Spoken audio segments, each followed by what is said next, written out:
Started LP show, 2 new albums, 2 old. Add that shit up, it equals 4. Let it sound my people cold. You got a mouse out, eat it cold. Why aren't we allowed to even go? I'm gonna pay the fee of toll. Whatever it takes to see a soul. Wow. We're back at it again. Another week at it. It feels like it's been a millennia. I feel like it's been a week. Just about. It feels like it's been a double-sided LP show. It feels like it's been actually like one day less than a week. You know, recording-wise. We're doing this one earlier. No, I think we recorded... No, we recorded Wednesday. No, okay. This is a bad intro. We talked about having a better intro. Let's start over. Did we talk about it? I don't remember that. Yeah, because the viewer retention was like 5 seconds. Because everyone doesn't care. Yeah. Yes. That adds up. All right, you should try... Yeah. All right, you're cutting all this out. So you should try doing like a YouTuber intro. Don't make me kill myself, man. You just try it, bro. You gotta try it. I don't even know, dude. I don't know how to Mr. Beast. Like, You got it in you. You think I got Mr. Beast in me? Could be in you. Whoa.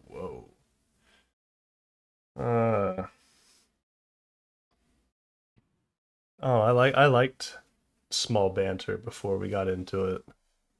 The viewers don't.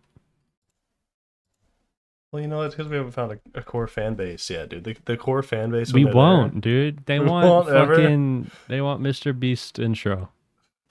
I genuinely can't. I'm like sitting here. I'm rubbing my temples, trying to like summon the beast into me, and I can't do it. I'm not a human being. There's something we can do to make this more appealing. Is there? I don't know. Do like a sexy voice. Be like, "Hello, everybody. Welcome back to the Double-Sided LP Show." Trying to arouse the viewer. Do the Markiplier. Hello, everybody. All right, no, not like that. No. You should arouse them. Get deeper and less queer. Oh, everybody.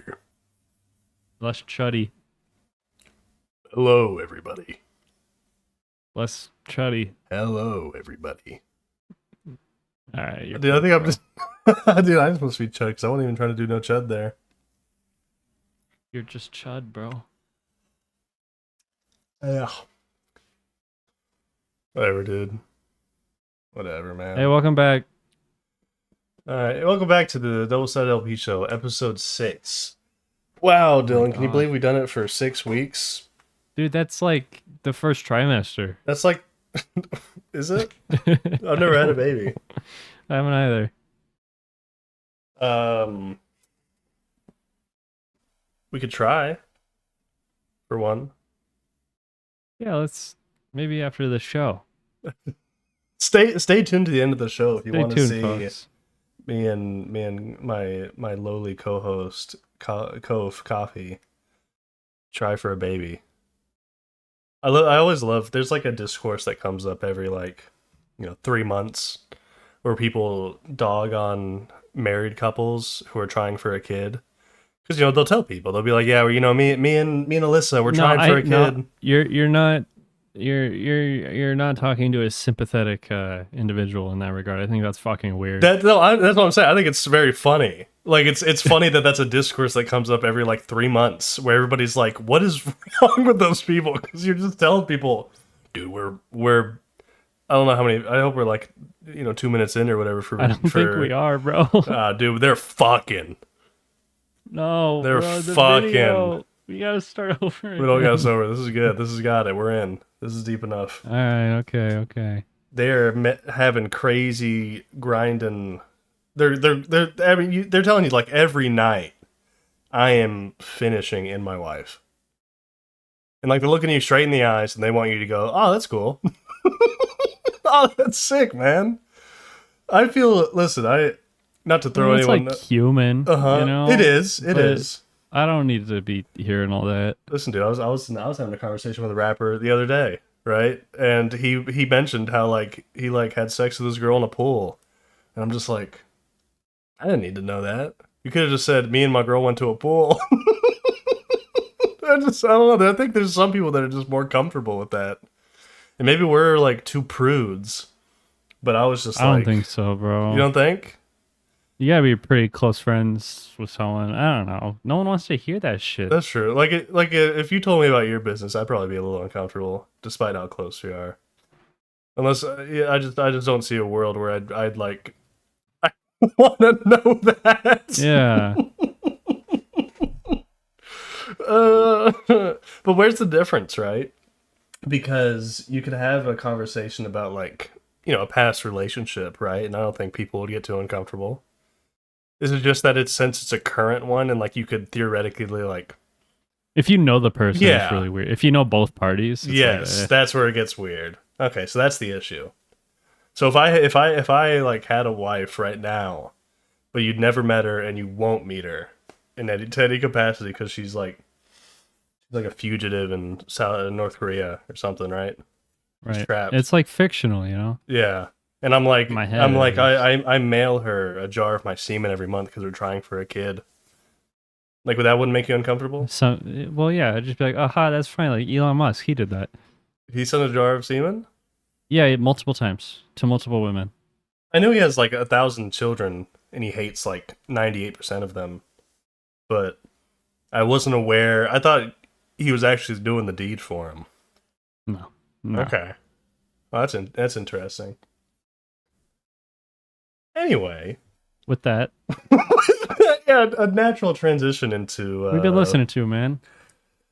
I've been listening to 4 albums. I've been listening to Soft Spot by Honningbarna. I think that's how it's said anyway. Honningbarna. Honningbarna. Yeah, it's closer, I think. I've been listening to Forever Howlong by Black Country New Road. I've been listening to Black Sabbath by Black Sabbath. Mm-hmm. And I've been listening to Lab Cab in California by The Pharcyde. I think it's Lab Cabin. Lab Cabin? I don't California? know. I actually have no fucking idea. Yeah, it's I think Spaces would have done wonders. Well, it seems, that's a staple in hip hop, right? I mean, take Outkast's Southern playlistic Cadillac music, all one word. No, I guess that one actually, no, to be fair, that one's a lot easier because those are very definitive what each of those words are, Right. But you take it is definitely a bit more difficult to parse out in this Pharcyde record. Anyway, with that, let's get to our first topic of this week, which is Honningbarna's Soft Spot. Honningbarna is they're Norwegian, correct? Yeah. I brought them, but I'm gonna make sure. All I know is that I don't know what they're saying. Mm-hmm. Ever. But you feel it. But I feel it. Okay, feel it. This is a I believe it's described as like post-punk noise rock, right? Sure, man. Whatever. I think it's what people are calling. I think it's what the kids are calling it. I would consider it just punk. Just punk, just straight punk. Hardcore influences. One thing I saw that was interesting is I read one review where it mentioned that like it's all those things, but it also kind of has a bit of like early 2000s kind of like a flair to it, like sort of how bands sounded in the early 2000s. It has like a little hint of new metal that. wave. Almost. Yeah, and I do feel that, and I think that's why this sort of stuck out to me as far as rock records go this year. Is it is. It's very young sounding. It's very like not quite angry, but visceral sounding. It's a ride. I love it. It is. I love how every aspect of this album, like every instrument and vocal, seems like it is just completely fighting for your attention by setting their volume to max. Like this, I listen to this album on full volume, and there's a ringing in the ears after. It's. I guess that's just sort of a defining characteristic of like punk and noise and all. But this is as far as the loudness wars go in music, this is winning. This is up there, and then Yeah. they're beating out a lot of people's. I mean, every song on this except for the intro, which is more like an introduction, where he's just like talking. A dude talking, bro. Yeah, with like a sick riff over it, by the way. Like I wouldn't call it a riff, but I mean, like the instrument. You got a guy like plucking. Yeah. Uh-huh. It's yeah, it's it gets me excited. Like, all right, let me just okay. Before we get too deep into this. Okay. This is a punk album from Norway. Mm-hmm. What the fuck do those guys got to be like angry about? I think. Listen, I'm not the most well versed in punk or even modern day rock, like I mentioned last week. But I think that's like kind of where the peak of punk is right now, from what my little research I did. Punk was born in America because it sucks here. I'm not saying that like it doesn't belong there or nothing. But or, like it, they got like healthcare and shit. What do they got to be mad about? Okay, look at the album cover. You want to live in... Where is he? What's going on? He's in front of an apartment building on a horse with a fucking like rainbow or something, bro. That's sick. I don't know. It looks dreadful there. Everything, the entire gradient, is gray. It's rainy out, bro. I don't know, man. Maybe there's more. Maybe there's more to it than the Norwegians want you to think. Do you think about that? Man. Maybe they're hiding it. What if that gradient to be mad about? What if that gradient is covering a public execution? Those ungrateful motherfuckers. Yeah, but I'm not joking. I read like a review where it was like talking about how Norway like legit has like the best punk music right now, and they said like this was a good example of it. Yeah, this rips. This rips hard. It's probably my favorite. It might be my favorite rock record of the year right now. It's the one I'm coming back to the most. I just put this on repeat, man, and it blows my eardrums out, and I have it ringing in my ears for about 3 days after. But I mean, this is moly. Right up my alley. Just aggro. I like this record a lot. Yeah. I don't know, just punk. Mm-hmm. Love punk music. Yeah, this one's hard, man. It goes hard. It's I don't know, but there's like a lot of noise rock, I feel, can definitely fall into that same soundy feel, right? It's just something that happens a lot with that genre. Whenever you're trying to be as loud as possible, it's very easy to just be loud and not have any sort of sense to it. But like the instrumentals to this aren't boring. They're angry for a reason, and I didn't obviously don't know what the fuck they're saying. Oh, no. But that's usually how punk goes. Is you got a reason to be angry. Yeah. Maybe if I could read, I'd figure it out. They do have like a dead guy that used to be in their band. Maybe they're mad about that. I'd be a little peeved. But I don't know, man. Mm-hmm. Yeah, I'm making like chamber hall if I lived in Norway. You're making chamber pop? Whatever the fuck that means. Mm-hmm. We'll figure it out. I'm gonna see if this is chamber pop on it. No, it doesn't. But what if they could? We do this long enough, we figure out what that genre is. One of the descriptors is anxious. Maybe that makes more sense if I know what he's talking about. It doesn't make me anxious. It makes me hyped. Yeah. And angry. Yeah, it's a very passionate record. It's very loud. He's furious. Every instrument is as loud as possible, but they don't clash. That's what I really like. They're all trying to be as loud as possible, but it isn't just a complete wall of noise, which I think separates it from a lot of noise rock, right? Because a lot of hardcore all that kind of shit. They just send like a wall of noise, which is like a defining characteristic of the genre. I really don't think this is noise. You don't think? No, I mean, no, I really don't. That's interesting. I would Maybe that's definitely me consider it being noise rock. pretentious, but like just because it's loud doesn't mean it's noise. You know. Well, I don't know. This is punk through and through. It is punk in my eyes. It is punk. Like hardcore influence is absolutely there. It reminds me a lot of like early Turnstile. Mm-hmm. And like I was cooking while listening to this today, and my girlfriend's like, "Is this Turnstile?" Because it's just the instrumental. Because you know we're a room away, I couldn't really hear much, but it is all the good of Turnstile with the vocals in a language I don't understand. I don't know. Yeah, listen, I bet this album is like another level up, if you know what he's talking about. But even without that, I think there's a good. I don't know, you know, when music is able to transcend language, that's always a good sign, right? So, I'm sure this motherfucker is saying about something important and some hype. Man. But from what I know, all I can feel is that he cares, you know? And that's enough for me. They're all very short songs. I think the longest is what? The longest is the finale, which is 4 minutes and 20 seconds. Minutes. Yeah. They average like 3 minutes.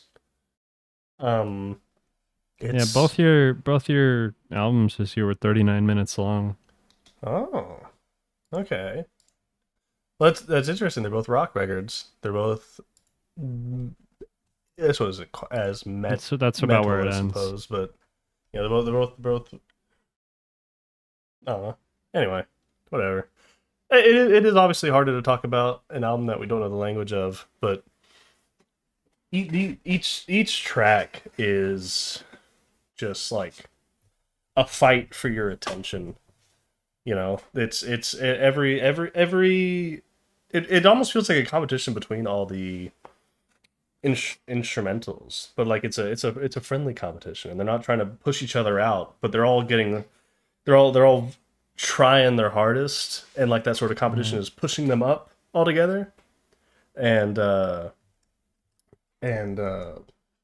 like I don't know how to word it, because they're all so loud, but none of them are pushing each other out. All the sounds come into a cohesion in the end, where it doesn't lose anything by being so loud. They work in unison to break your eardrums. Right. It's just, I don't know. It's maybe it's just because I haven't explored sort of hardcore or any of all this too well. But I do find it a little hard to discuss just because, you know, when we don't understand what the hell you're talking about, and two, it's just loud. Yeah. But you know, I think it's honestly enough to say about it. Those are the defining characteristics to me. Is it's loud and it's passionate. It's me some punk shit. Yeah. It's pretty sick. It's fucking neat, epic. Anyway, what is not too much to say on this one, but it is definitely worth a listen. It's a raw fucking record. I love it. It's pretty. I think it's pretty like it's being pretty well received by like music nerds. Like, I mean, this is one of those picks I got from going to like the Rate Your Music and Album of the Year website and seeing what they're talking about. I think this is still pretty high up there. Yeah, it's right now. It's on Rate Your Music. It's the 21st highest rated album of the year. There you go. And apparently it is the 4,536th best album of all time. You're the 4,536th album ever. That's not true. I think according if you consider Rate Your Music a defining, they got them all. It right here it says album 16276369. Right. So it was that of all time. But Anyway, Dylan, I'd like to know what your favorite and least favorite tracks are on this one. On Honningbarna Soft Spot. I think I got a favorite. I think least favorite. I'm gonna have to think on while I speak. But before I do, track 4 MP5. I would assume named after the MP5, the weapon, the Heckler & Koch submachine gun. So not like went up from MP4. I guess it could be that, but hear me out. Do you know what the MP in MP5 stands for, or MP7 or MP9? Machine pun. It is a German word, I believe. Yeah, German. Okay. Maschinenpistol. So just a machine pistol? It's funnier when you write it out, but German ain't a fucking real language. Maschinenpistol. Ja, das Puppenfahrten. Das Fifth. All right. So, favorite track. I think it's going to go to track 2, Schaefer. Okay. Like Schaefer, right? That's a good one. The breakdown at the end is very classic, like hardcore. That's like you're at the concert and the breakdown happens and there's a guy that like jumps in the middle and starts swinging his arms around and there's like a mosh pit now. And then you gotta kill someone. And I don't think you should do that. That's what we're there for. Find the smallest, most uncomfortable looking woman there and beat her to death. I don't think you should do that. Am I right, gang? No, I don't think I agree. That's why I'm never gonna go to like I don't know if I'll ever go to like a hardcore concert. Man, I just don't want to get like fucking clocked in the jaw. I'd like to think there's usually etiquette, but I mean that's just not the case. Dude. I don't think so. I think they're mean. I've been to plenty, and there are definitely like dudes in the pit looking for usually a small woman to just like beat on, which is horrible. Small women got to stop going. Well, I think everyone should be allowed to enjoy the music. For sure, but there's a point where you got to protect yourself. Yeah, you just don't go into the pit. You gotta I mean, I would walk into the front lines of war. Dude, Michael Bright, blaming victims. No,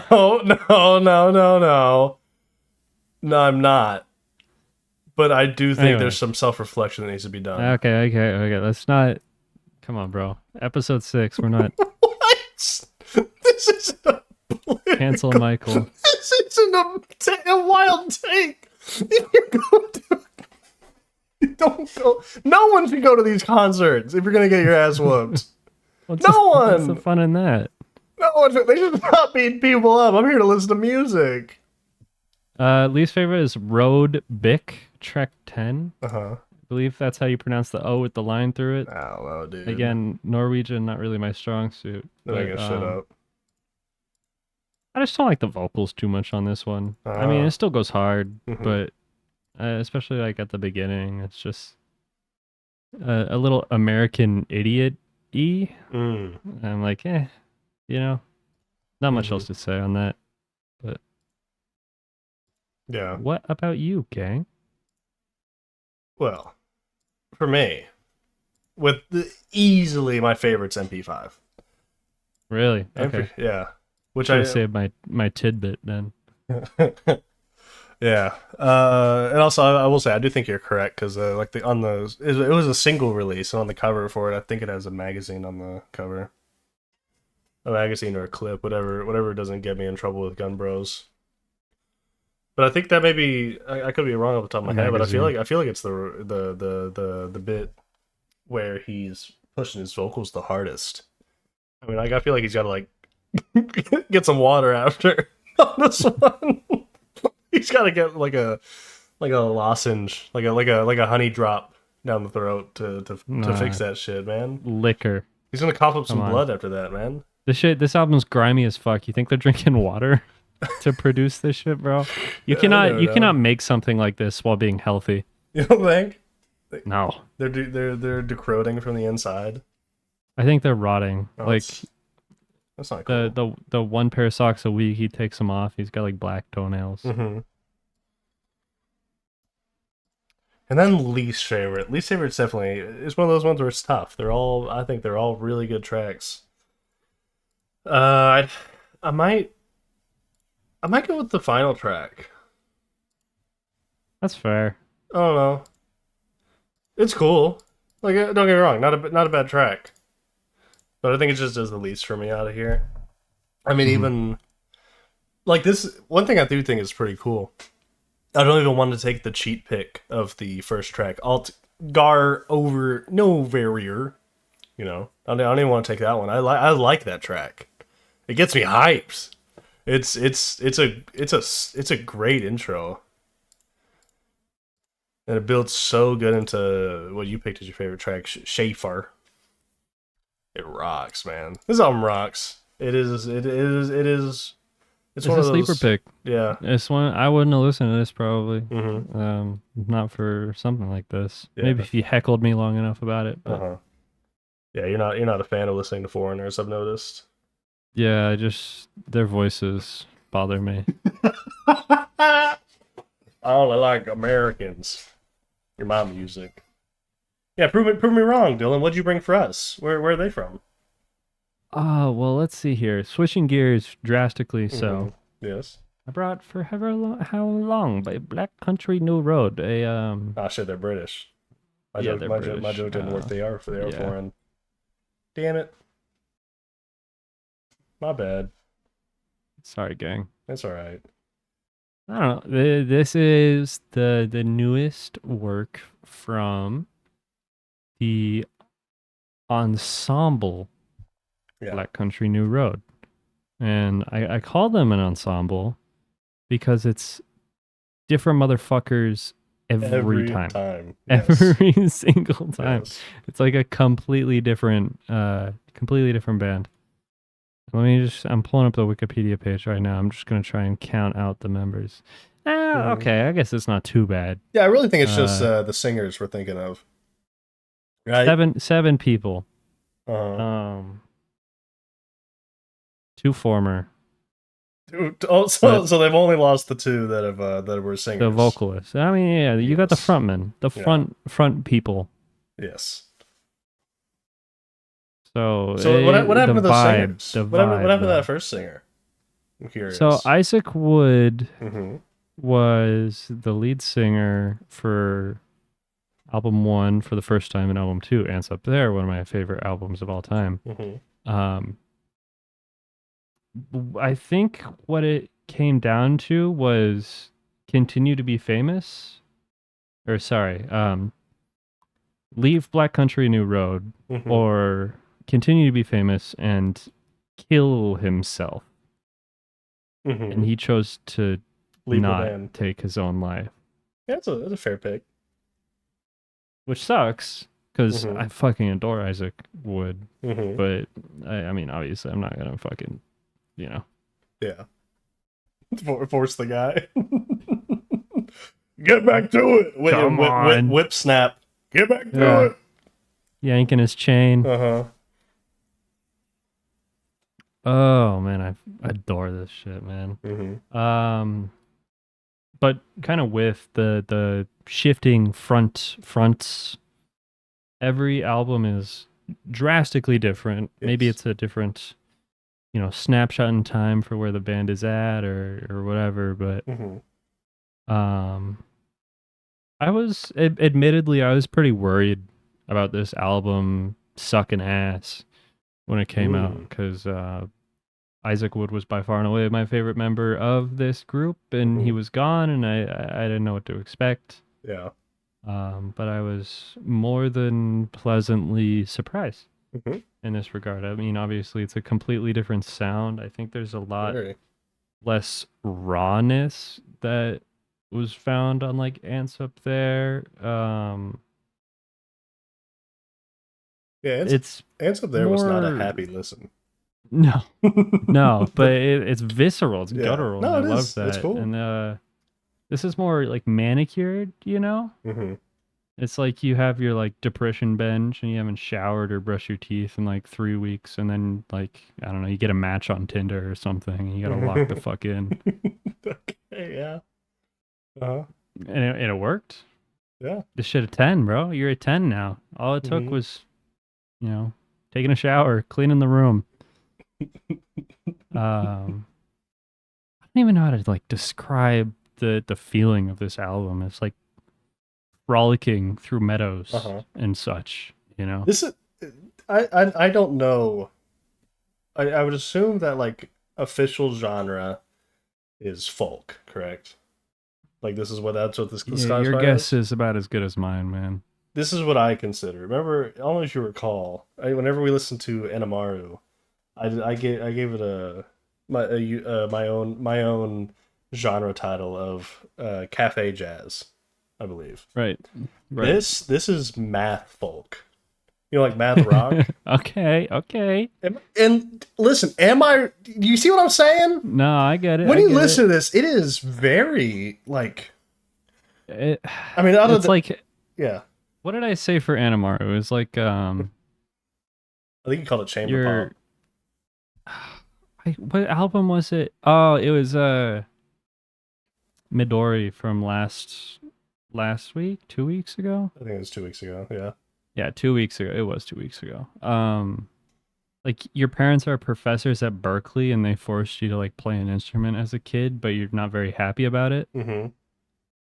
These are the kids they love it that went to Berkeley and they fucking love it. This is like it's like you went to like an art institution. Yeah.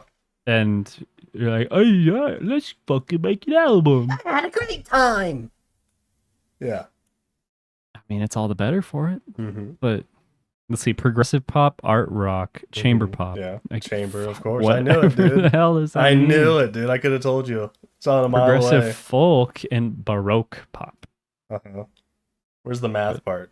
Because you cannot tell me that like some of these horn sections are comparable to like a Tool riff. It's where it is nothing the most compared to type of shit. Their older shit. Like I feel like Ants Up There was definitely way more technical, and a couple tracks on their debut were like super technical, and I really like that about them. I think honestly they're just they've obviously had, I don't know how long they've been a band, but they've had years and years. They're done showing off, I guess. I was gonna say I was gonna say I think they're still as technical, but they're better at masking it. It is because like I didn't notice it on my first couple listens, but like on these re-listens specifically for this episode, I noticed like some of the way that, I mean, I noticed a lot with like the horns, but it was just like super technical. Like holy shit! I was like, it was like they must have like fucking timed this out to a T. Like I'm gonna keep referencing Tool because out of all the math bands, that's the one I probably listen to the most. But like I know that like they're like, you know, their lead singer is like such a hard ass about making sure everyone hits their time. And I feel I think where you're getting a lot of this from is like a decent chunk of these are in really weird time signatures. Like immediately what comes to mind is like track 3 Socks has like 3 or 4 chord changes, and then is 4/4 2/4 5/8, and that's you know it's technical. Yeah, sounds it. I mean, yeah, maybe it is that, because obviously I'm not able to pick that out as well as maybe you could, but maybe that is what's giving me that impression, because like I don't know, it all felt so deliberate, every bit of this, but like in a natural way. Like it felt like a well done first try. Like not a first try where there was like mistakes, but like they just cleared it. Stuck the landing. Yeah. They got it. They're like, all right, everybody, go home. We're the judges, bro. We're throwing up 10s. Yeah, no one's tired. No one's tired because they've done it 1,000 times, And it's just like we're getting through it. They like planned it all out. They did it in one go. They had a great time. It's like and you they all full hugged cleared at a the rhythm end. game, like your first try, and you're just like sitting there like, oh, I did it. Yeah. Yeah, this is a very feel good record. yeah. And I like it. I like that a lot. Especially when in comparison to their last record. I think it's cool that they did such a distinct change. I think it was definitely, it's just like time capsules maybe isn't the perfect word to describe it, but just like where these people are at, obviously, because especially with the added context to where Isaac Wood's head was for their previous record, I think that definitely steered in a direction, and this is like a optimistic refresh, I guess. This is my 2 cents on the whole like switching singers and situation. I'll start this out by saying I am a big advocate for like if a member's gone, band should be dead. That's just my opinion. That's obviously not band culture. I mean, fucking 80% of bands do not have their original members, which is fine.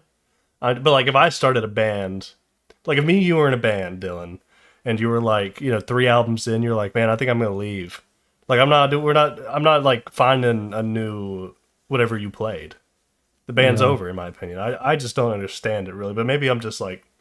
Maybe it'd be different if you were famous, I guess that's true, but like I feel like take White Stripes. White Stripes split up, and Jack White went and did his own shit. I guess, but there's also different like 2 when there's people. like 2 people. Yeah. When there's 6 of you. Yeah, when there's 27 of you, like in Black Country New Road, you're probably like, let's just get someone new.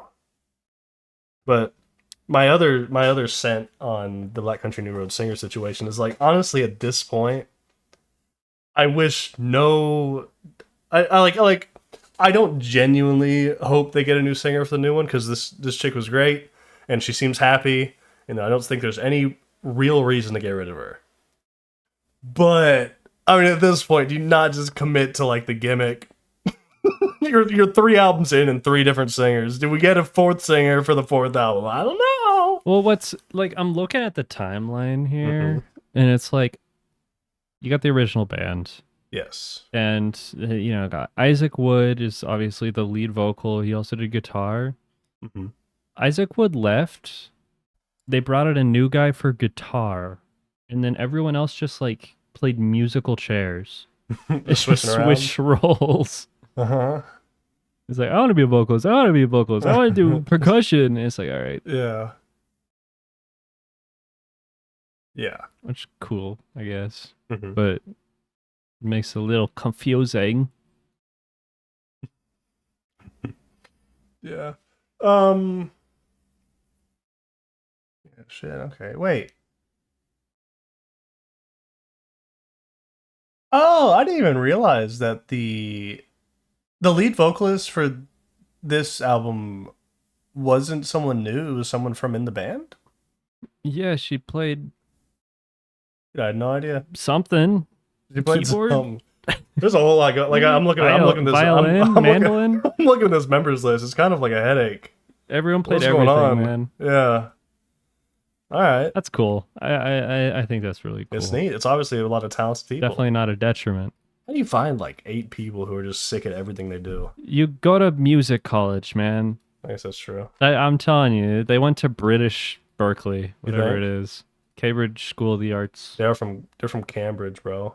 Yeah, okay, I was right. I was right. Oh my god, that's crazy. That was a lock. We went to the King's College, the King's College of Our Lady in St. Nicholas in Cambridge. Would you want to make some folk music? Yes, I would. Woke up in a fucking pissy mood, yeah? The fucking Birmingham. Oh, dude, I just realized we lost out. Dude, that's what Ants Up There is about.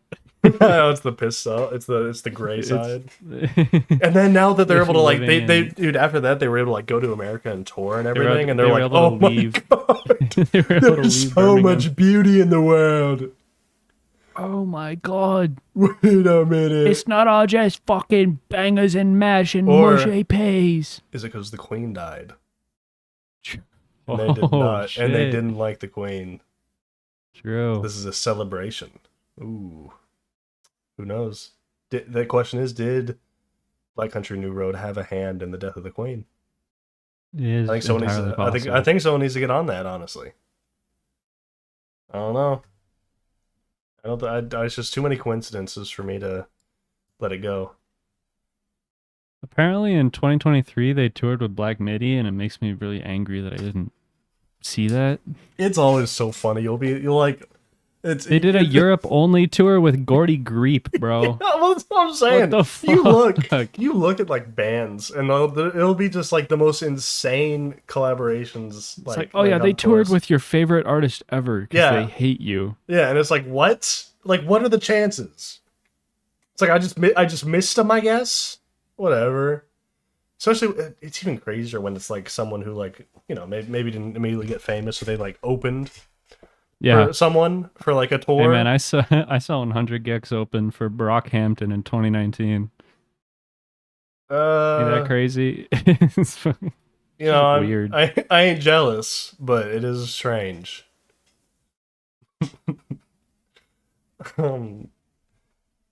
Yeah, I don't know. This is like I said, I would consider this album to be math folk, but like add a ray of sunshine on it.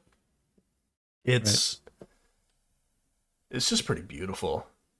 It's gorgeous. It's just beautiful. It's technical. It's gorgeous. The vocals are killer. The instrumentation is just, I don't know. It's like, it's warm. Yeah, I mean, Beautiful. it's just like two friends frolicking in a beautiful field, or maybe like 18 friends because of how many members there are in this band. But it's not even that much. I think we were just wrong. There's 6 members. Okay, now they had 7, I think. Yeah, you're right. So that's more than the average band. I mean, the average band, a cartoon band's gonna have 4 members. 4. Yeah. Some bands get away with like 2. These guys need 6. How greedy. How greedy. Big and greedy. Big and greedy. Could have made. They really could have split up and made like 2 great bands, you know. But whatever. They stayed together and just they're hogging all the talent. Because everyone on here is very talented. They all do their job so fucking well. It's one of those ones. I just don't get how they all meet up. Crazy motherfuckers coming out of the United Kingdom as of late. I don't know, dude. There's like always there's a reason there's always been an argument about who's doing better in rock, you know, England or America. Like they're just the two. They got it. They both got it on lock. So, but it does not surprise me that these guys are from Britain. Britain's just got a pretty good hand on it. They're working on rap. Yeah, we'll see. They're trying. We'll see, bro. They had listen. A couple of people get out sometimes. It's like there's this one album that's doing pretty well right now. People are talking about called Black British. Oh, dude, I hope I'm not fucking that up. It's got kind of a fucked up name if you get it wrong. It is called Black British Music. Yes, by Jim Legacy. It's very good. It's not. I don't like it quite as much as everyone else does. It's good. It's great. It's just it doesn't tickle my fancy quite as much. Like this is not an album of the year for me or nothing, but it is a very sick rap record from the UK. I gotta put respect where respect's due. But you know, MF Doom's British, famously British. No, he's not. He is. Bro. This comes up so often. I won't let it die. It's a true fact. Right? It's like, is 21 Savage also British then? Yeah. He is. Come on, man. That's gotta be like racist or something. What? It's like when you have a neighbor who moves in and they're like brown. And it's like, where are you from? He's like, oh, Sacramento, California. And you're like, where are you really from? You think I would have done that to MF Doom? MF Doom like comes up to me and he's like, hey man, how you doing? I'd be like, where are you from? You're not from here. I'm from New York. No. I get like angry. No. And he's like, I'm from the UK. And I'm like, I knew it. I lived there for 3 weeks. I was born there, moved out when I was 10. Yeah, those 10 years you were there. I'm 40. Okay, I do have to ask a question. Uh-huh. Are you in the Black Country New Road Discord server? No, I'm not. Fake fan, dude. I don't intend to be. I don't either. I don't join Discord. You're not getting. They only got 4K members, bro. I'm joining right now. Maybe I should get in. I'm live. Maybe I should get in. I'm live joining right now. I'm joining. Let me hit up Isaac Wood, bro. Come back, bro. You please. can put you can activate a tag for Black Country New Road with a little pixelated sword. What's your tag? Well, no, it's like it's. Oh wait, yeah, it's one like of those the new things. Discord. Yeah, so you can be like, I'm a fan of blank. The enshittification. Yeah. What, dude? I'm losing my shit a little bit. What? This is like, it's obviously just like modern internet, right? But like, I just can't imagine like imagine if you're a fan of Nirvana, right? Join the Nirvana back in like Discord. yeah, and like you join the Nirvana Discord that's got like 8,000 people in it or something. And you see like Kurt Cobain in general chat talking about a show he likes or something. It's like, what? What are you talking about? There's no I think there's one Discord I join, and it's like the Northern Line Discord, so I can talk to Unk. Yeah. Dude, a little different.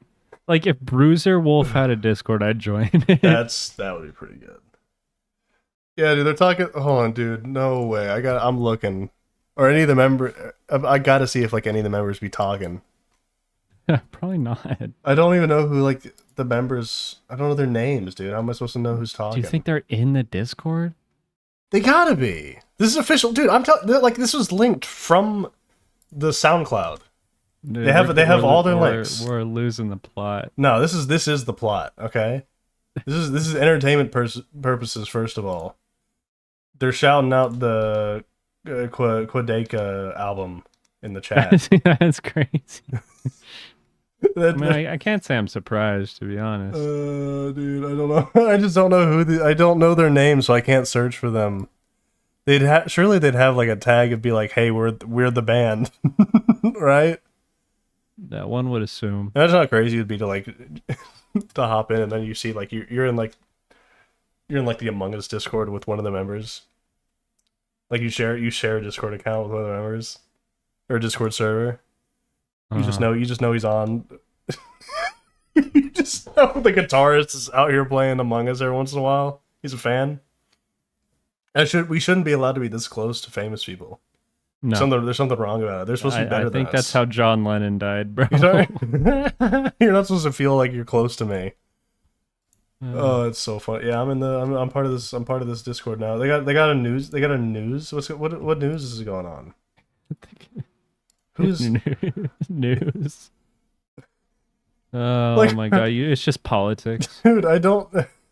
No, it's like it's saying, "Hey guys, you can get a server tag now. Press this and you can add it to your profile."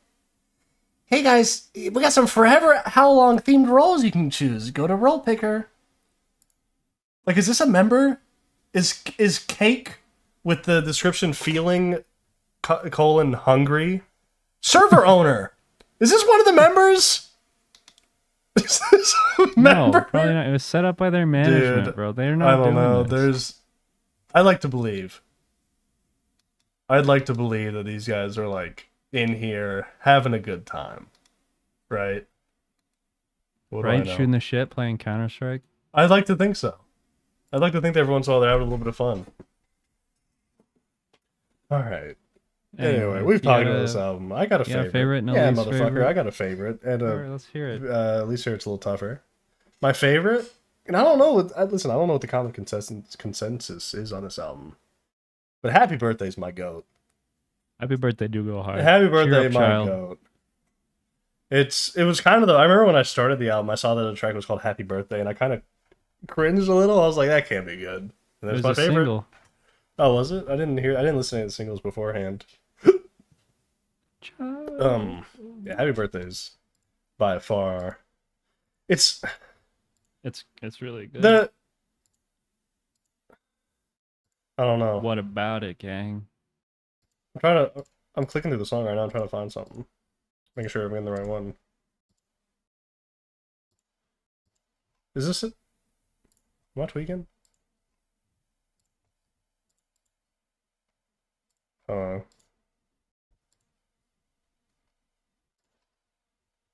that's the one with the guitar that goes. Yeah. Okay, I'm just making sure. I was trying to like click and find it because it's that guitar riff that really gets me on this one. The guitar is it's the most definitely like rock song on here. Maybe that's why it gets me. But the guitar leading on this is just before 1 minute woo! is where you're looking. Just before 1 minute. Okay. Yeah. Yes, yes. The guitar is what gets me on dude, this one. On this one for me, it's the mandolin and the saxophone just having like a back and forth. Mm-hmm. No, listen. On every single one of these songs, there's. I mean, they got 6 members. You know, so they got like 14 different layers that are just like talking to each other, and it's like a nice communion. It's like a vibrant conversation, dude. Yes. It's like you're at a party. You got invited to a party by a friend, and like you walk in, and everyone there just looks cool. Mm-hmm. Yeah. Yeah. My least favorite. I think I'm gonna go title track. Really? Forever Howlong. On Forever Howlong. I think it just. I don't know. It's It's cool, I guess. It's the most laid back, or sorry, stripped back, like the instrumentals are the most stripped down as they come on this one. So maybe that's what gets me. I kind of like how complicated all the other songs are. This one doesn't have that. I just like it. I like this one because it's like wacky. Oh yeah. It doesn't really fit in. Mm-hmm. But not in like a bad way. Yeah. No, not in the, like, yeah, no, I know what you mean. Like it's separate from the rest of the album for sure. But I don't think I enjoy the way it's separate from the rest of the album. That's fair. What about you, bro? I think for favorite,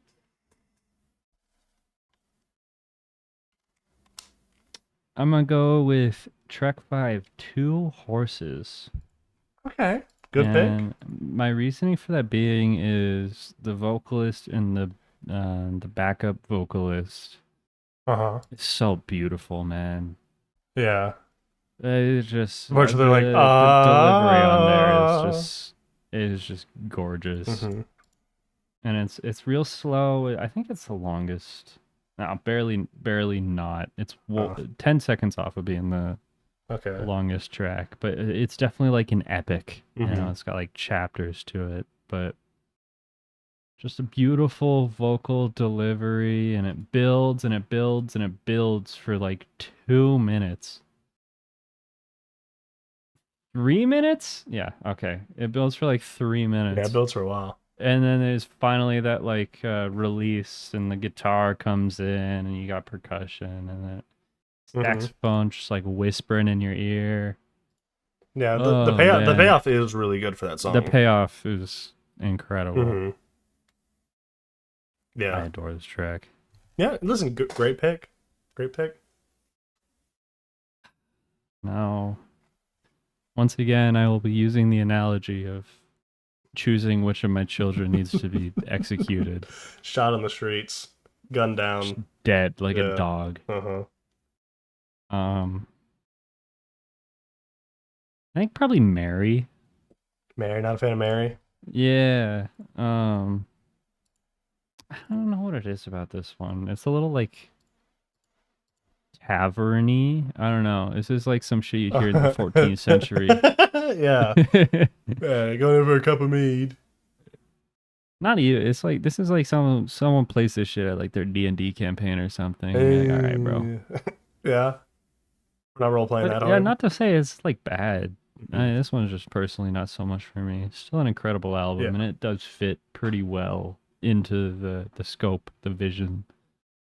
But I guess it's a little more on the nose than the rest of them when it comes to, you know, delivery and styling, instrumentation. And for that reason, it is my least favorite. Okay, listen, that's fair. That's fair. And with that, for our next little tune, we go back to the past. We do our, we did two new albums and two old. This is our first old.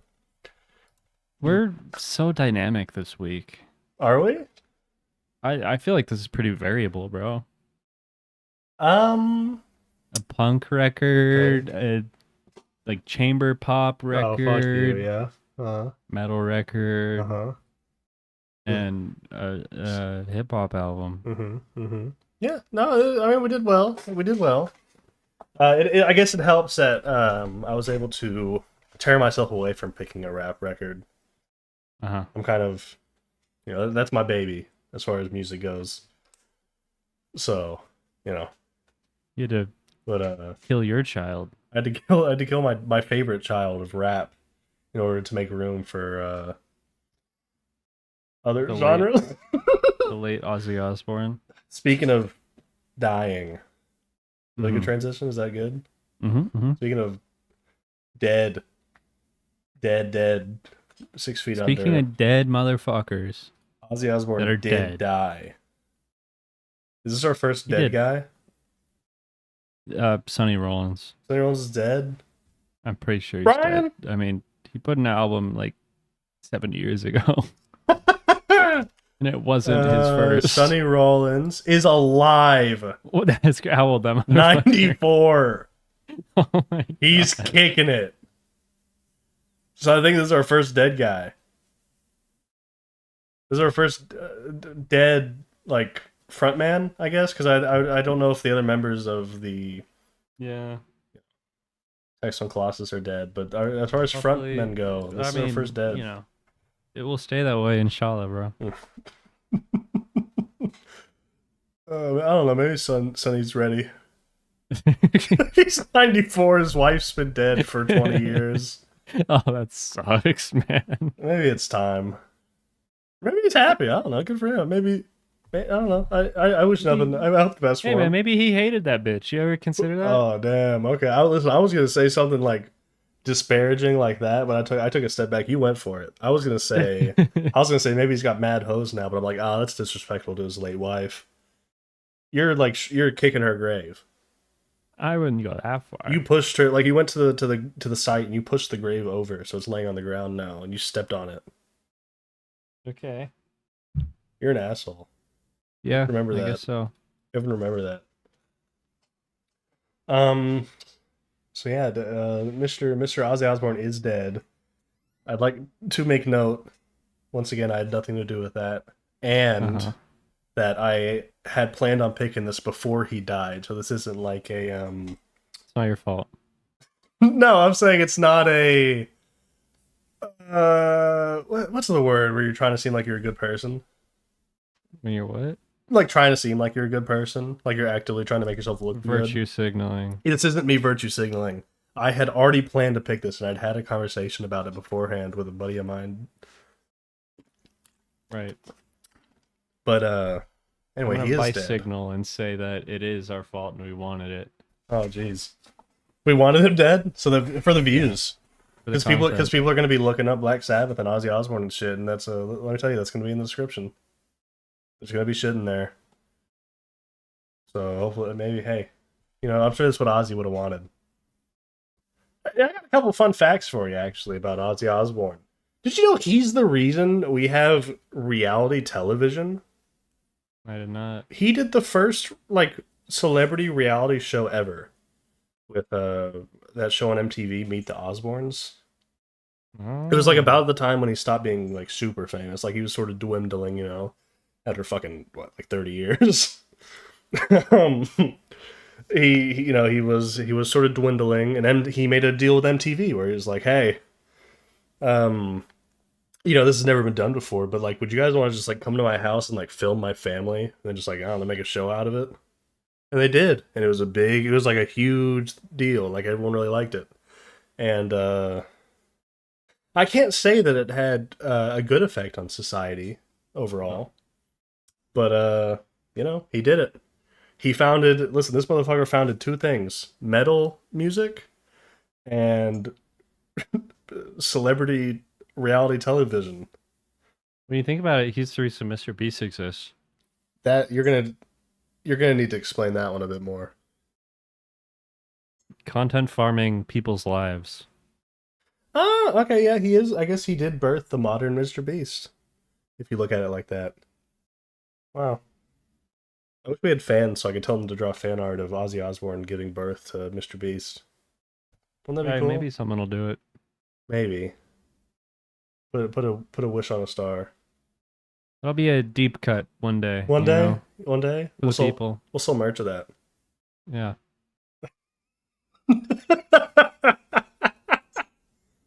Anywho, I'd also actually I have some like background information for this album, where when I learned about this dude, my jaw dropped.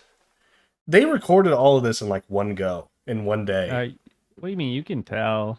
I mean, maybe not coming up with it, but well, I think they'd already like they've been playing these at shows or whatever. But like they went in one day. Recorded this all. They from what I read, they had the studio for 2 days, and they're like, all right, we got 1 day to record and 1 day to mix it. So they recorded it all in 1 day, and then went for drinks, and then came back the next day and mixed it. Fucking wild. Like in the interviews after, they're like, yeah, we didn't really get to redo stuff. It was just sort of like we need to get in and out on this one. Like every instrument, like the entire band was in one room and Ozzy was in another room for the vocals, and that's it. They did not do like recordings for each instrument. And I don't know how you said you could tell. I couldn't fucking tell. This sounds like fucking. I mean, these sound like masters of their work, man. No, it sounds like this was one session. I don't know. You can kind of tell by the way they just played. I mean, two songs on this album are actually like 5 songs. They are. That is true. I just didn't really know that like meant anything. That's the one thing I don't completely what that means understand. is it's one take. Yeah, I guess. I just find it weird. I don't completely get why. Let me just say, if I recorded Wasp and then went into Behind the Wall of Sleep, and the sound engineer just fucking cuts me off, I'm killing him. You know? Yeah. Like he's a dead man. Yeah, I guess that's fair. But they did it twice. They have one song with 4 songs, then one song with 3 songs. Yeah, this is a gripe of mine. They remastered this album and they couldn't cut it up. they couldn't fix that. Yeah, that's true. I agree. Listen. Like when we talk favorite and least favorite, is track 3 track 3 is all 4 of those songs, and track 5 is all 3 of those songs. That's how it's being presented. If we talked about a Tyler the Creator album, he purposely has those ones where it's like 2 songs. Those would be 1 song if we ever do one of his. Fair enough. We're talking about it as it's presented. That's why I feel like we're not really doing deluxes either. Yeah. I thought about that. I don't know if we'll ever really do a deluxe in that sense. It'll make me listen to like 45 minutes of live recordings. Oh yeah. Let me just get this out of the way. This like opening alone, I mean, it's like it's the most iconic album opening of all time. I mean, this is one of the most influential albums ever made. I know metalheads are very pretentious and won't say that this is like the first metal album, but like it is the first metal album, even if it's not as hard as stuff that would follow. There was nothing like this at the time. I mean, it was like, if you look, it's like, if you read on this, it is basically like all accidents that led to this. Like the guitarist, he was, if I remember correctly, he was like left-handed and all his fingers had been cut off, basically. So he was playing like the guitar that wasn't right for his hand. So he had to play it all fucked up. And that's why his guitar sounds so fucking cool. It's just awesome, man. How many times did Ozzy say "Oh Lord" on this? Oh Lord! I don't know. A few. Yeah, a couple. At least a couple times. Yeah, no, I mean, I know that like metalheads are very pretentious, and they kind of deny this album. I saw some people like really shitting on Ozzy after he died, because it's just I think metalheads hate him. because he's obviously given the title of like founder of metal. Not for like being abusive to his wife, or generally not a great person in his early years.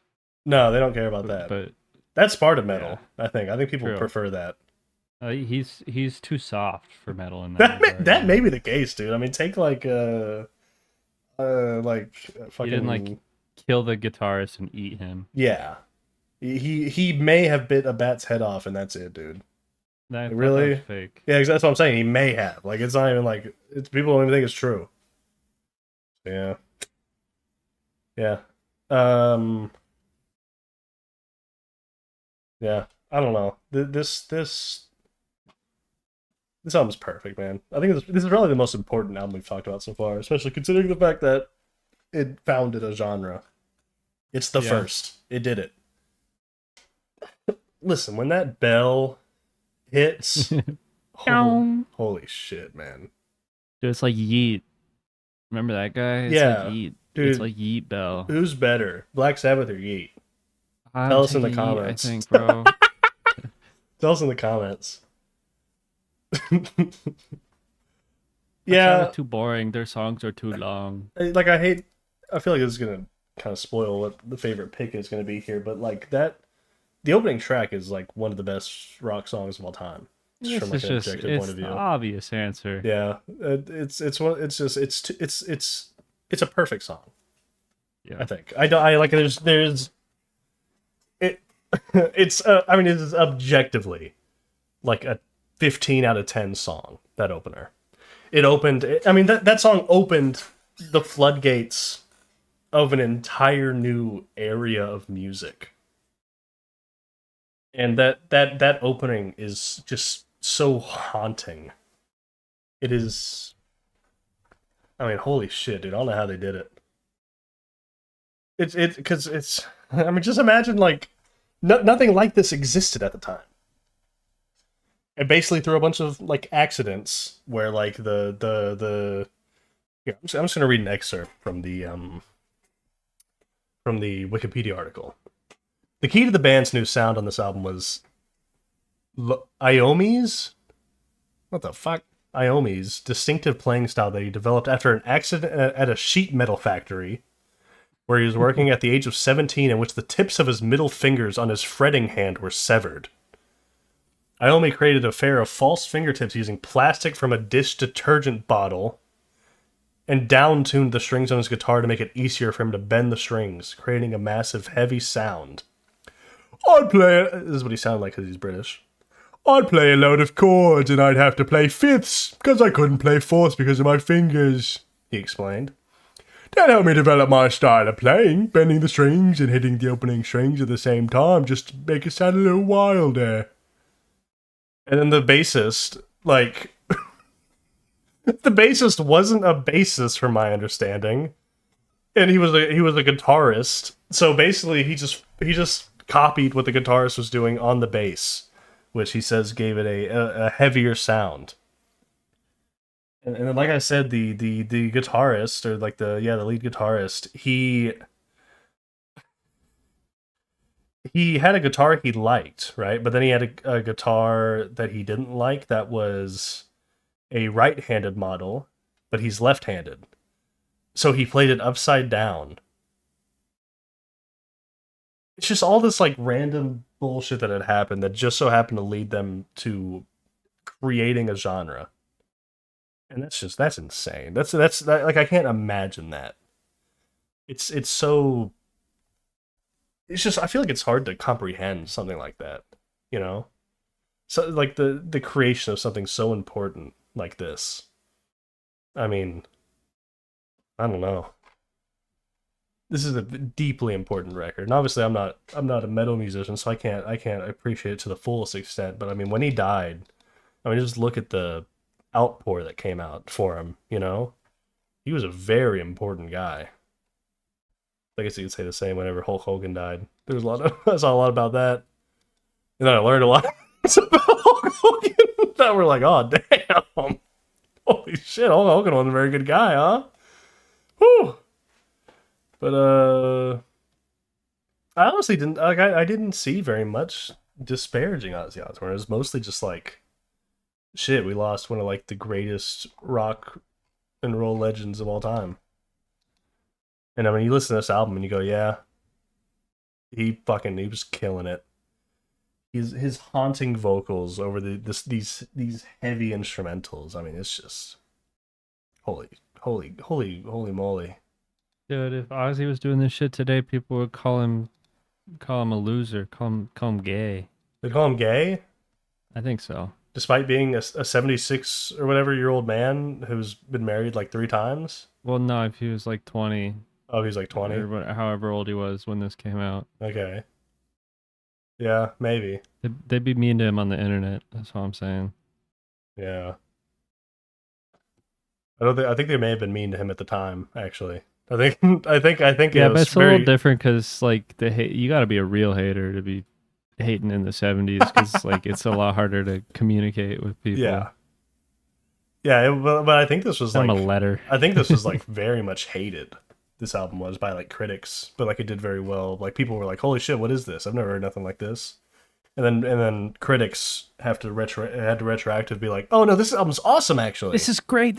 I mean, Yeah. kill music critics. Yeah. We don't critique here. We only love. We love it. Unless one of us doesn't like it, then we kind of bullshit on it. But at least you got one guy fighting for its honor, right? Yeah, exactly. That's why this show's better than anything else. We're the best. We're the double-sided LP show. Mm-hmm. 2 new albums, too old, bro. Too old. Anyway. Yeah. I got a favorite and least favorite? You got a favorite and least favorite on here, I think. Yeah, I think it's pretty easy, man. I mean, Black Sabbath, Imp Specific, the one I listened to, the 2014 remaster. Yeah. Not sure what they changed. It's just like I think they just made it stereo instead of mono. If I had to guess, that's usually what stereo means. But I mean, single-handedly one of the most influential songs ever made. Period. Yes. Chip Fox. I'm not a big fan of a lot of like Ozzy stuff, but I think Black Sabbath is a stark, much different from his solo work. Yeah, I'm sad you didn't bring War Pigs, to be honest. Or not War Pigs. I was thinking of War Pigs off of the album Paranoid. I like Paranoid a bit more. To be honest, I think that's the public consensus. I prefer Black Sabbath, legitimately only because Black Sabbath is on here. The track. Fair. I mean, it's one of my favorite songs of all time. Yeah, you can't. I don't even know. I don't even know how to describe it. Like this is the first time I listened to it. It completely like changed my taste in music. I think. Like I've mentioned a couple of times on here that like I've kind of really grown to love like droning. And honest to God, I think it's because of this song. The droning guitar where like he hits it once and it rides for like 10 seconds. I mean, it's obviously not as drony as stuff that would follow. But I mean, this is what started it, you know? This is what people were like, oh, shit, we can do shit like this. Okay, that's cool.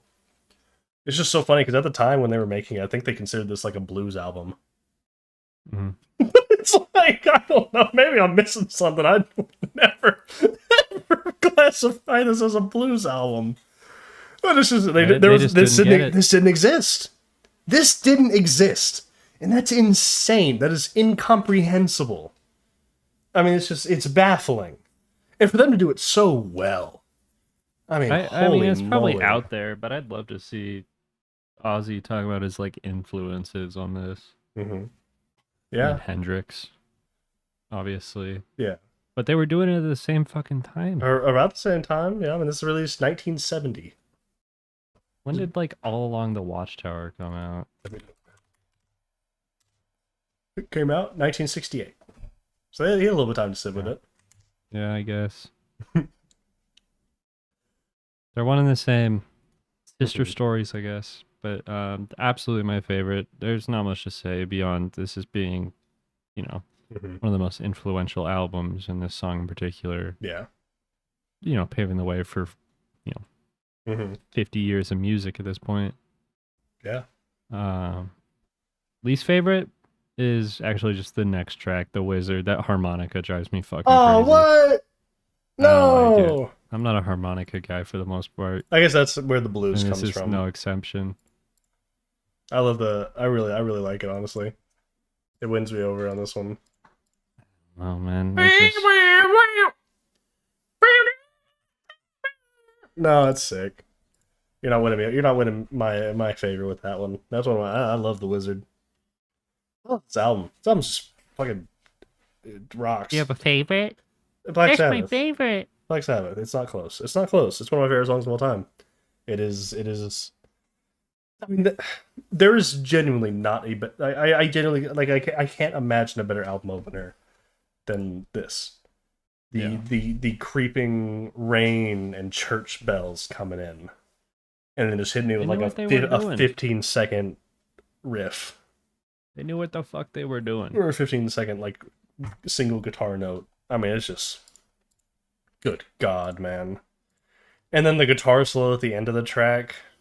God almighty, dog. Holy, I mean, it's unbeatable. My least favorite.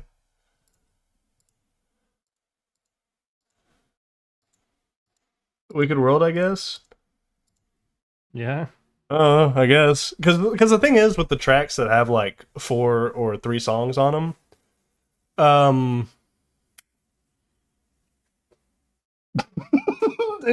find it hard to pick one of those because it's 4 good songs.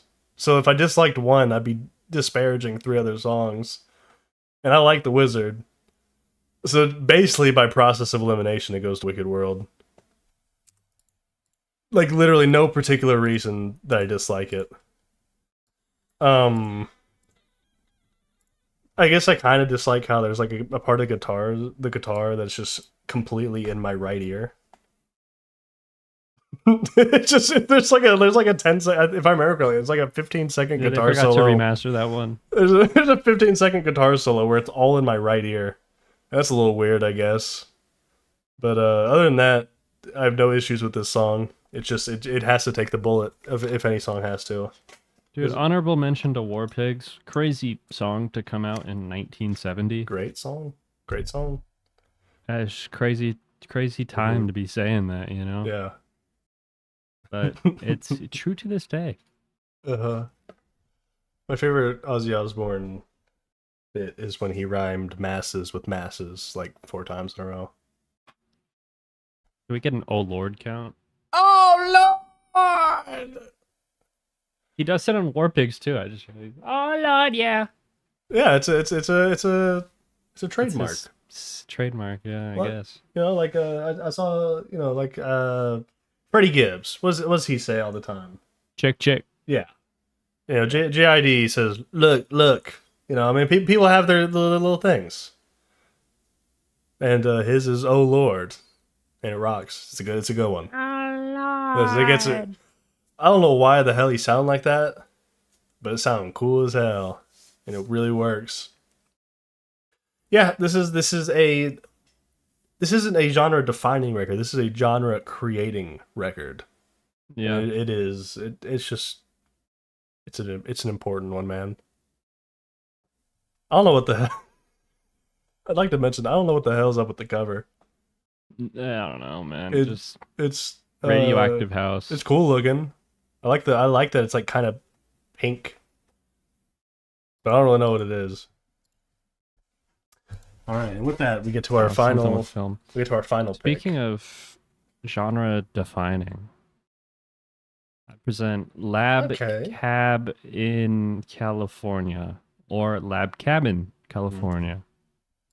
Okay, I'll let you introduce it, but I do have a little bit I want to say about the Pharcyde. Okay. I adore the Pharcyde. It's probably one of my favorite like groups from the 90s, if not my favorite group from the 90s. I mean, you got a shit ton to choose from, like KMD, Tribe, Pharcyde, you know. But this one gets the special sauce of being produced almost exclusively by the late Jay Dilla, who is And this may be a little divisive. The reason that rap music is as good as it is in the year of our Lord 2025. He's a very influential The producer. way he was doing shit with the 909, you know, sampling and laying that out on a drum kit and playing it by hand. It's so fucking cool. It's so cool. I will say this: he didn't produce all of this. Not all of it, but the good the stuff. one I was gonna say, when he produces one of the tracks, you go, he produced that shit. I mean, it's the one you listen to the beats like, that many levels above. It's ethereal. Yes. Like I'm familiar with J Dilla's game, but like not the Pharcyde game too well. I mean, I've heard songs obviously, but like I hadn't listened to this album prior to you picking it, and the the beats when he's doing them, God, dude, it's ethereal, man. I maybe it's just it was different times back then. Was their sample budget $17 billion? Because like you look at the sample, dude, you look at the samples they chose, and it is like, I mean, the one song alone has "Sing Me Softly on the Blues" by the Gary Burton Quartet. Well, sure, that one probably didn't cost much. "Get Up, Stand Up" by Bob Marley. Oh, okay. And then "What's Going On" by Marvin Gaye. That's one song. That's the opening track. That's the thing, though, is no one was doing it like them. It's true. And listen, I love it. I don't think the distributors really understood that this was the wave. You know? Yeah, it's just wild. I mean, you look at these. It's like, you want to use half a second of my fucking song? Sure, whatever. Give me $1,000. Yeah. No, it was. I mean, you look at what he was able to get away with sampling, and it's crazy. Yeah. Must be nice. Yeah. And I want to say this. I did some like research on the Pharcyde, and those motherfuckers have a.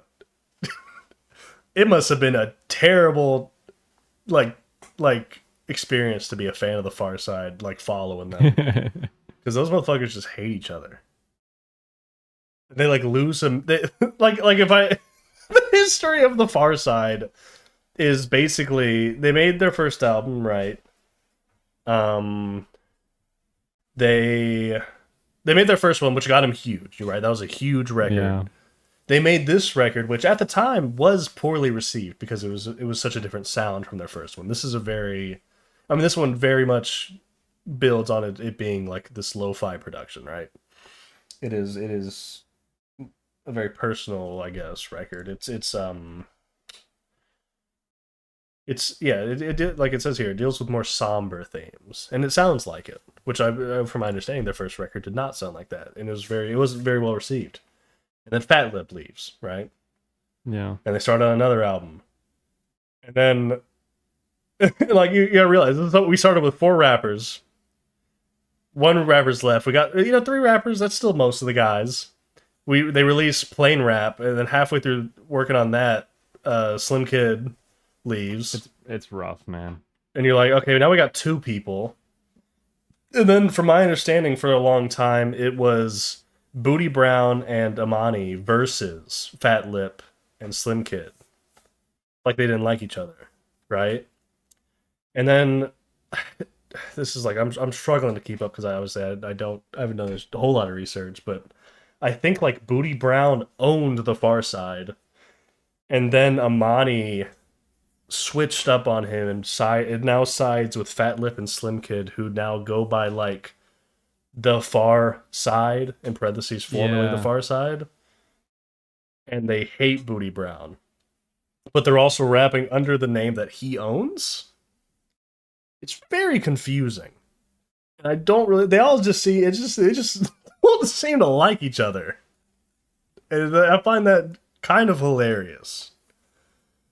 But anywho, That was something funny whenever I was doing like the little bit of research I did for this album, where I was just like, what? These guys just don't like each other. But on this record, we do have. Hey, we have all 4 members. They're all here. There you go. Let's pretend they're friends. They're all on this one. Look at them on the cover. They're kind of like broken up or whatever based on the way the cover is, but they're all there having a good time. I think that one of the only reasons I brought this is the production. Yeah. And that's not a detriment to like any of the rapping style, but it is very much a product of its time, you know. It's not mince words here. Like it's a 90s rap, you know. And I like it. I like it. That's a large majority of what I listen to. But it's aged for sure. But you know what hasn't fucking aged a day is this production. This is something that like Drake would pay $1 billion for. No, I don't think he'd rap on anything like this. I know it's like great, but I don't think he'd rap on this. It's not it's not the current sound. It's what like people. It's what people who fuck with music fuck with.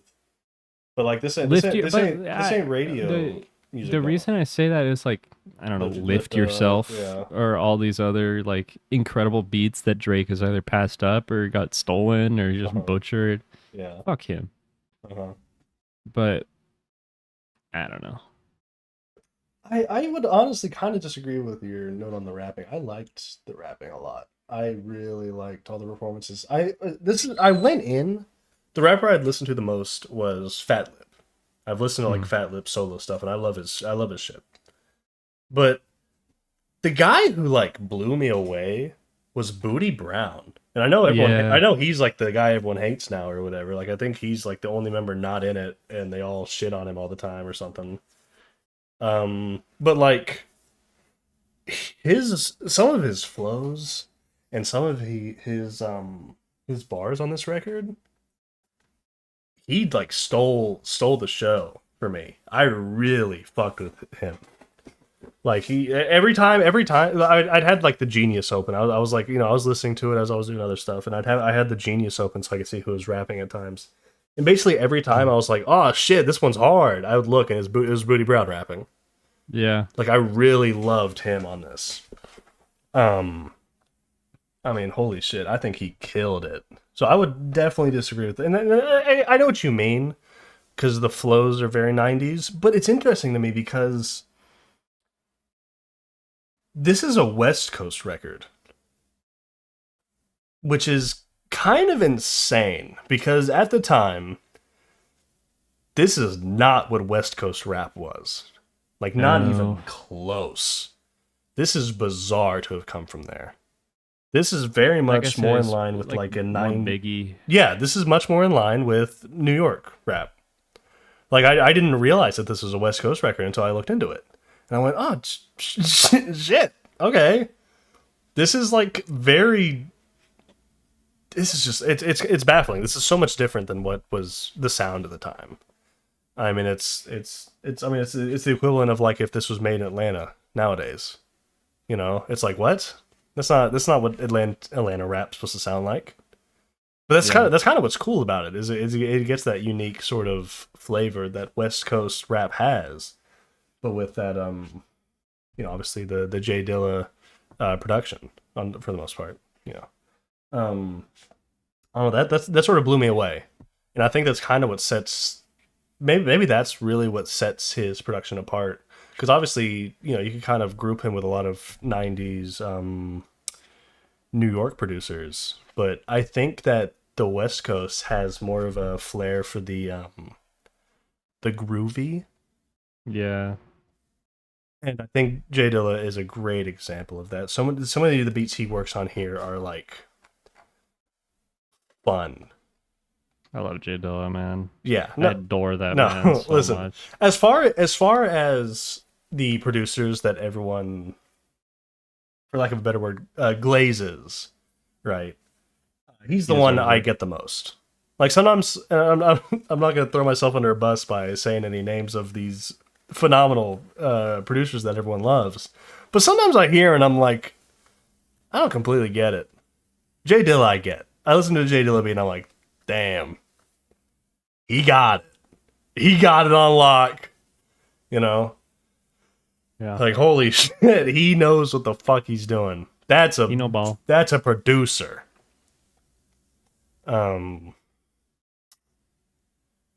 Yeah, this is a very nice, mellow, introspective record over some of the best lo-fi production you can ask for. This is a great record. I was very pleased with it. I didn't know what I was I didn't expect anything going. Like, I didn't know what I was going into. And I think it was a very pleasant surprise. I just fucking realized this album's an hour and 5 minutes long. It's long. Damn. I didn't notice. That's a good thing though, right? I didn't notice. Yeah. I listened to it and I was like, it didn't click on me. I will say I wasn't huge on like the interlude bits.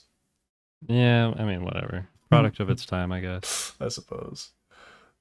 It was the one where there was that one bit where they pulled the, you know, that cult leader that's like a meme where he's like, I have sex in front of my kids.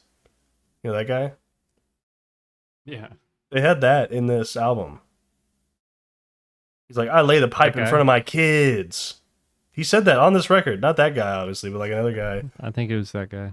What the fuck? Big Boy. Big Boy's on this album. Like the radio host. Who always asks out of pocket questions and says fucked up shit. And I don't know how he's still around, in all honesty. He's always... Wait. No, that's not him. That was the other guy, wasn't it? Who's the guy that asked Logic? He was like, didn't your sister get raped? And he was like, I don't want to talk about that. Yeah, I know what you're. But that wasn't Big Boy, right? That was the other guy. I don't know. Oh shit. Anyway, Big Boy's kind of wild, and I just saw that he's on here, and that makes me laugh. Yeah, listen, this is Killer. Yeah, Killer very record. Very good record. It also helps. This is also one of those. This and the Black Sabbath record are both records where like they were released to the critics shitting on it for one reason or another, and then after everyone is like, "Oh, this is awesome," they'd have to like go back and be like, "Oh, that actually, it is good. We liked this one." Yeah. Yeah. So, so you know, that's music critics for you. All right, Dylan, or I guess you brought it, so that means I need to give you a favor in this year, right? I guess I think that's how we're doing it. That's tough, man. I think there's a couple that it could go to. Right? My favorite. Like something that means something sick. The opening track bullshit is great. Really what it comes down to is, for me, it's in between Runnin' and Drop. Yeah.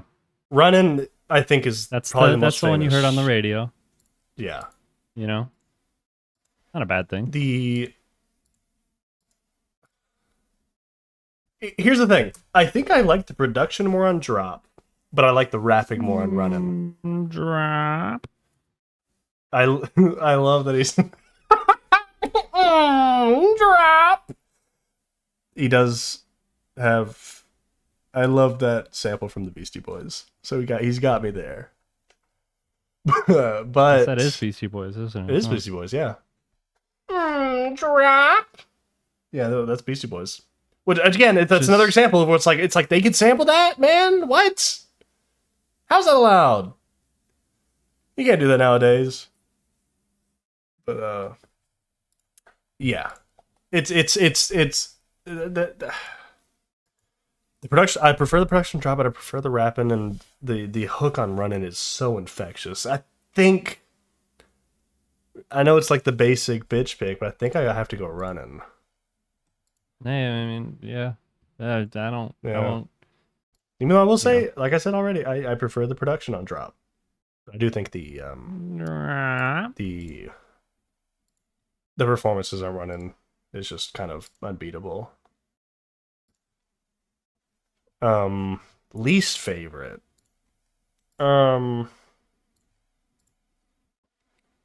without choosing an interlude. No cheating. Yes. Um.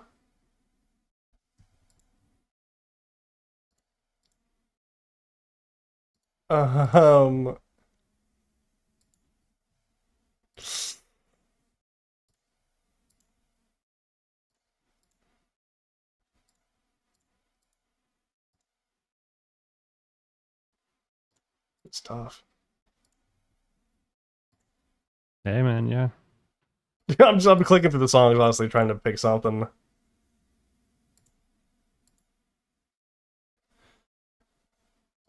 This is a pretty consistent record, man.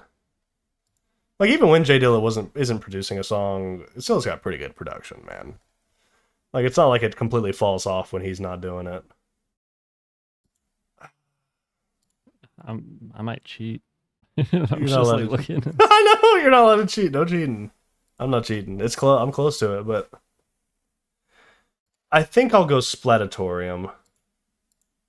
Oh man. I mean, I get where you're coming from. Yeah, but no, the production is just. Listen, it's good. It's good. This one. It's good. That one. Yeah. Listen, I know. It's one of those ones where it's just jazzy. It's a great record all the way throughout. But I think I just don't care as much about the rapping on this one. It insists upon itself. I definitely want to say that. But you know, one thing I will say about this record, it kind of plays with panning a good bit, which I quite like. I mean, if you listen to that opening track, if I remember correctly, it does a really good job of like surrounding you with its sound. They were turning them knobs, bro. And I rock with that. I love panning. It's very cool. When you take advantage of, stereo, I suppose. I think there's a lot to be done there. When you make it noticeable, I guess, because obviously every record takes advantage of that now. Yeah. But like when you emphasize on it, when you insist upon yourself on it, I think you can get some great results like that. Like I love using panning in my own work. I love just seeing what I can do with it. It's just such a cool. Anyway, yeah, I think I go Splatatorium is my least favorite, and then Running with my favorite. And you? No cheating. No cheating. No cheating. No cheating. Favorite I think is gonna be track 1, Bullshit. That's your favorite? I adore the production on this, man. It is really good. Like, I don't even know, like 3 different jazz samples layered on top of each other being played out on a drum kit. Dude, this is like a lift yourself situation almost, where like I don't give a fuck. They could be saying some crazy shit, and I wouldn't care. I mean, it helps that like the rapping is good. Yes. But all that to say, the beat is enough, man. This isn't. It's like Why Donuts by J Dilla is like one of my favorite albums of all time. I don't need like these are tracks meant to be rapped on, but I don't need that. You don't know, care about it as much. It's just like, it's such a good starter track. Throw this shit on. Like, it is a great opener. Yeah, I've got this on CD, and like, pop that bitch in, sit down on the couch, Touch let it yourself ride. a little. It's so good. Play with yourself a little bit. I love it, and I'm sorry, Dilla, but for my least favorite, I'm gonna have to kill one of your kids. Oh, and he has some beautiful children.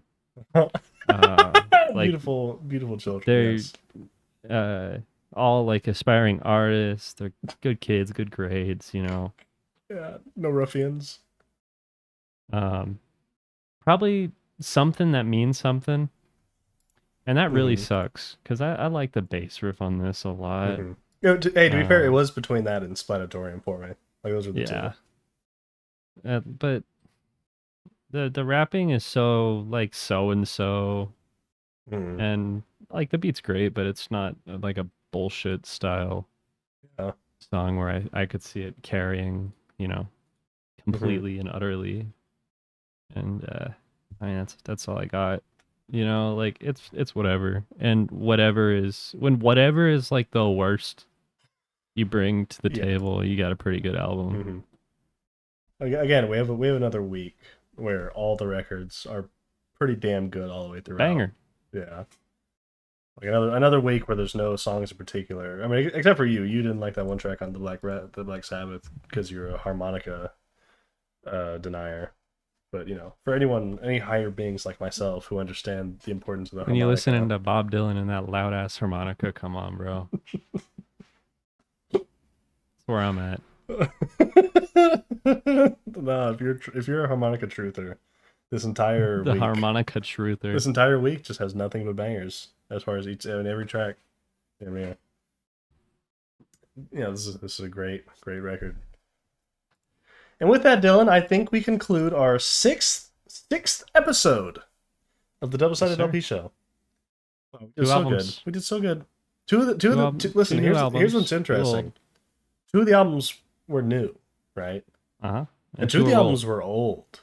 And that's really interesting as a concept. Yeah, you know? I mean, when you think about it, that is kind of crazy.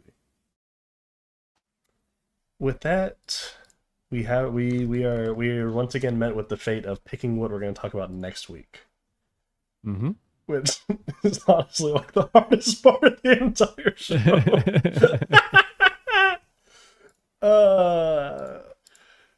Okay. For my... You got yours? It sucks. I have my old pick. Pick ready. My new pick, I gotta scratch my chin on for a second. Now, you know what? Listen. Admittedly, and maybe this is kind of shitty of me, I've been trying to pick things people, have been talking about or care about. Yeah. As sort of a way to finagle the algorithm a little bit. The algo. I'm trying to strong-hand it a little bit. But you know what, motherfucker? I'm taking a rest day. I'm taking a rest day. I want to talk about something that I want to talk about, and I want to talk about the album that I bought a CD. I bought a first edition CD for. You know that? Wow. This shit was so good. I spent like $10. No, I think it was more than that. $12. It's from Canada, so there's like $15. It's from Canada, so there's tariffs, bro. I think it was like $20. I mean, that's not for a CD. That's pretty rough, but in terms of physical media, that ain't bad. Whoa, damn! It's gonna be Illysums. I love you so much. I love you so much. Burger, world peace, and the endless mediocrity. Burger. This is an artist that we discussed in the award video, right? And in that, I'm gonna say this exact sentence again next week, I'm sure. But in that video, I said that what I want for the future of Illysum is some personal tracks, some introspection, some deeping into the artist. Because most everything that was released last year was very like bombastic, look how cool I am type shit. You know what I mean? Which nothing wrong with that. That I works so well for her vocal styling. She has what I like to call like a golden voice, where she just sounds badass, and it works for that kind of style of music. But I'd be lying if I do think there's a level where you need to step back and sort of let people know who you are as a musician. And whenever I said that, Illysum listened to the episode and like hated on me. Okay? Hated on me. And was like, oh, how, obviously, jestingly, not actually upset. But was like, sorry that I couldn't be depressed for you. Sorry I was happy. And I'll be honest, I felt a little bad. I was like, am I a bad guy? I was wishing harm upon this artist, so they'd make sad music. But lo and behold, next year, this record. Now listen, it's 18 tracks. Not all of them are like that, but I think this is by far my favorite work from this artist so far, because it has both layers. It has, look how fucking awesome and cool I am. You want to be me because my life is awesome, right? It has that. But then it also has, I'm a human being, you know? It has the side where you actually learn about them as an artist. And it's fucking good. This is an album you listen to and you're like, yeah, I can tell this took 3 years to make. You know? I mean, like, it's so varied, it's so layered. I mean, this is a 3 years well spent. I mean, it has elements of like she formed a live band, I believe, for like a couple of the tracks. You know, I mean, it's just there was so much effort put into it, and you can feel it, and I think that's awesome. So yeah, that's gonna be my pick. All right, and then for your new favorite, mine, that's real cute. Talking about like, oh, I have a personal relationship with this artist, and like I don't want to conform to the mainstream. I'm bringing clips, bro. I really want to talk about it. No, that is, listen. That'll balance the algorithm out.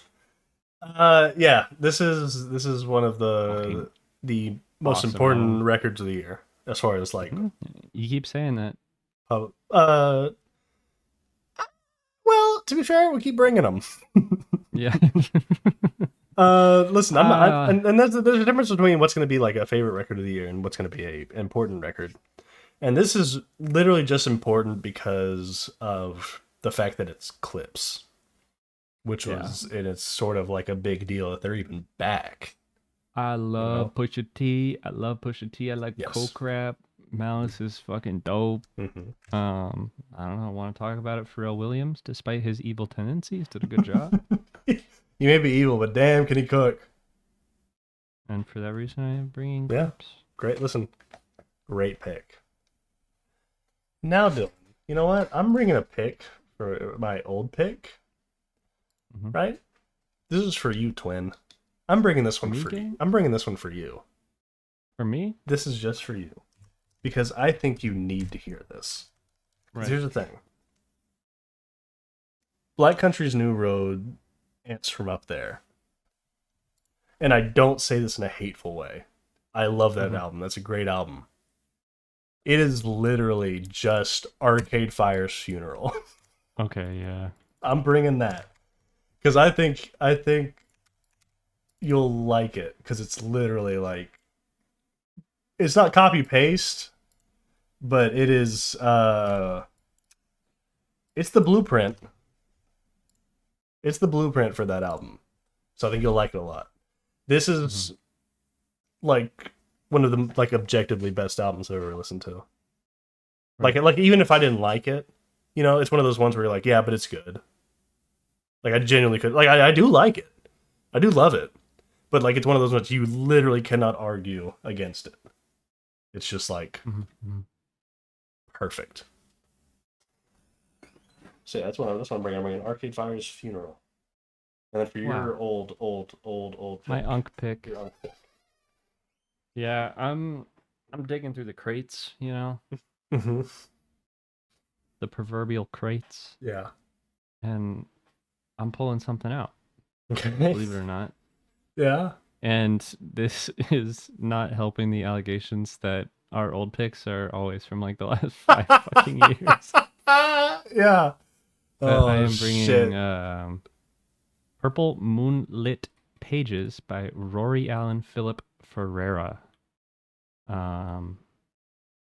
A cute little, not cute, but an incredible concept album by the rapper Rap Ferreira. He it's pretty close to spoken word in my opinion. I mean, it's no Bruiser Wolf, but I don't know. I just love this album. I think I got this off of like a Fantano review 5 years ago. But I don't know. I love it. I love the production. I love the artistry in it. I like Rap Ferreira. I've never I never heard of this. Poem. Like I've never listened to his albums. Have you heard? No, that's what I mean. Like, I haven't listened to his albums, so that's obviously why I haven't heard of it. Because from what I'm seeing here, this is last album he's released.